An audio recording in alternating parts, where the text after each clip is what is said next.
After a sharp increase in the 1980s, income inequality appears to have slightly improved in recent years.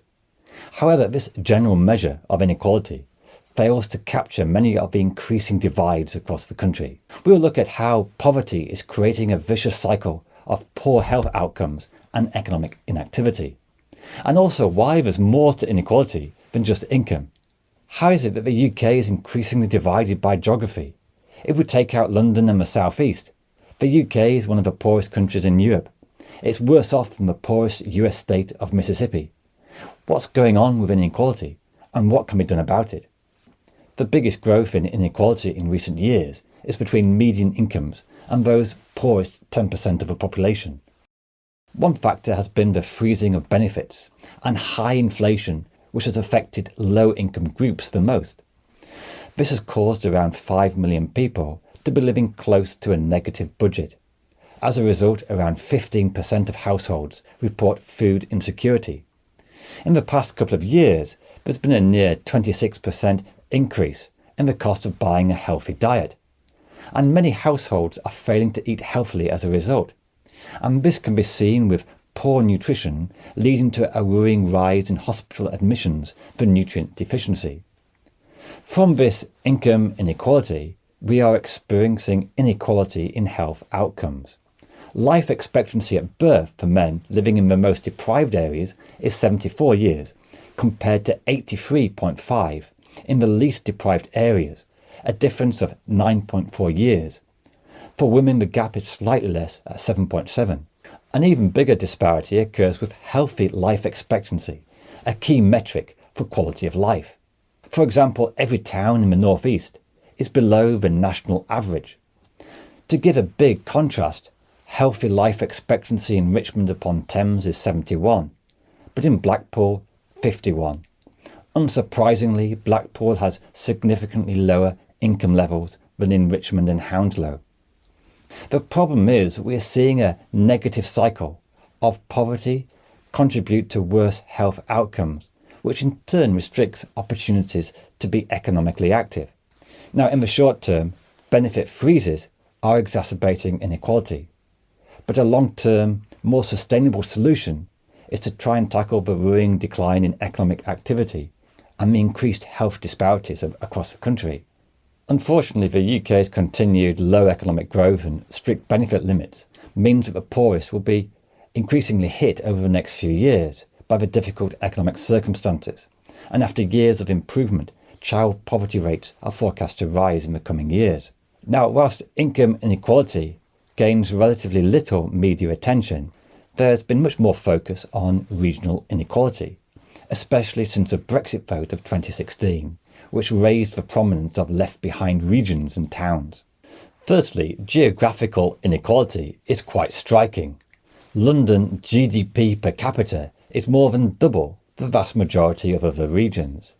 London attracts the most population, the most investment per capita, and it's more than symbolic that the major infrastructure project of recent years to the north got cancelled, but London continues to attract significant levels of transport spending per capita.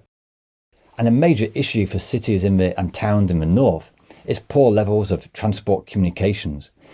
Compared to other European cities, they perform quite poorly. Now, another factor behind regional inequality is that in the past few decades, the UK has become a service sector-oriented economy.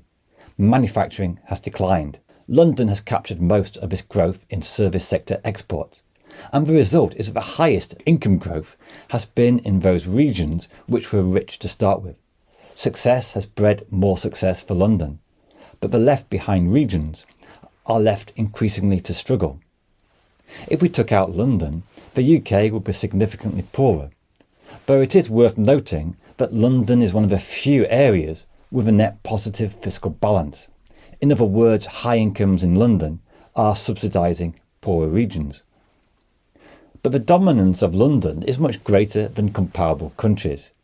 If we took away the country's biggest city, it is the UK which would have the biggest decline in GDP. And this is not just about inequality. The reliance on London and the so-called Golden Triangle of Cambridge and Oxford is limiting the UK's scope for economic growth outside the congested capital and southeast. Now, whilst London and the southeast has benefited from the growth of the service sector, the Midlands and North has seen some of the fastest rates of deindustrialisation in Europe, and this pace of decline has proved difficult to successfully regenerate, leading to relatively low-paid jobs and job insecurity. Another factor behind inequality between regions is a lack of graduate jobs outside London, and this could explain the relatively lower rates of graduate degrees in other regions. Of course, London itself is very diverse. If we look at the richest and poorest regions of the UK, the richest areas are mostly in London. There's a huge contrast between these different boroughs. But there's also large inequality within London itself. Tower Hamlets claims a GDP per capita of 128,000 due to Canary Wharf being located in its borough. But also it's one of the most deprived areas in the country. 30% on the receipt of housing benefit, 44% income poverty. Now, you would expect that if the London economy was much stronger with higher income levels, it would attract labour to reduce income inequality. But housing costs remain a major barrier. In fact, people have been forced to leave London because it's expensive to live. If we look at the poorest quarter of a population living in London, if we take into account rental costs, it has one of the lowest disposable incomes in England. For the top 25% who live in London, it still has the highest net income levels. But this is why income levels can be misleading. A big question for living standards is, are you paying market rents? Or are you a homeowner who has paid off most of their mortgage? In fact, housing is increasingly a great divide and source of inequality in the UK. House prices are nearly 8 times income, meaning the average worker is unable to buy, but is forced to pay market rent. And as a share of income, these have increased in recent years. Those who have paid off their mortgage are in a very different financial situation. The rise in house prices has contributed to a growth in wealth inequality, which is increasingly a problem.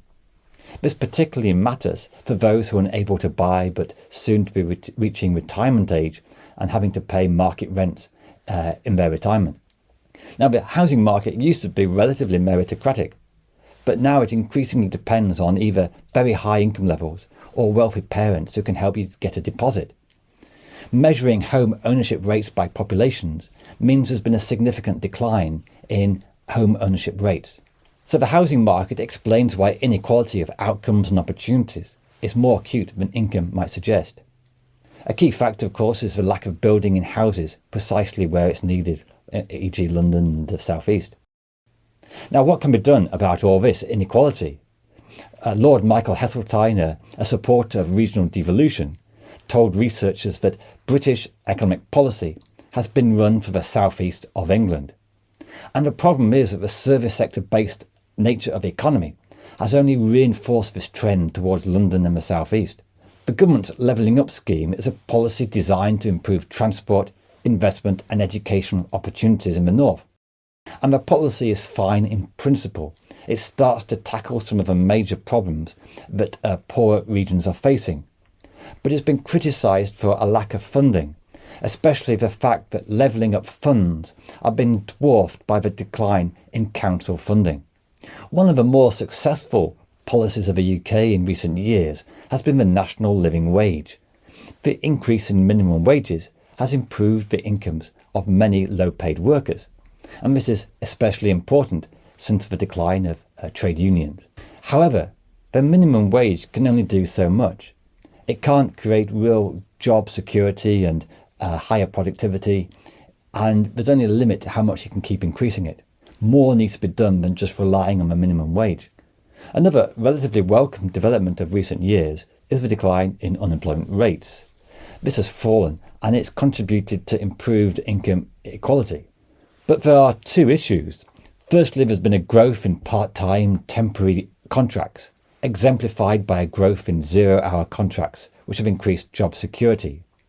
And also it masks quite high levels of economic inactivity. Another politically tricky issue is that of benefit levels. The past decade has seen benefits frozen, at least at a slower rate than even the poor growth in wages. But the limits on housing benefit and child benefit do make a big difference to increasing effective poverty rates. And the difficulty is that the state of public finances, combined with a lack of political will, is making it hard to tackle this cause of poverty. Certainly pensions have increased at a much faster rate than other forms of benefits. But also higher benefits are only a partial solution. A more sustainable long-term solution is to increase participation rates, reducing ill health and attracting good-paying jobs. Another problem is not so much about inequality but very low economic growth, because this means there's a smaller economic pie, lower tax revenue, squeeze on public services. Inequality levels in the UK are actually worse in quite a few countries, but better than others. But the past decade of very low economic growth has magnified any increase in inequality. This video looks at the wider demise of the UK economy, why we're in recession, and why wage growth has been so weak in the past decade.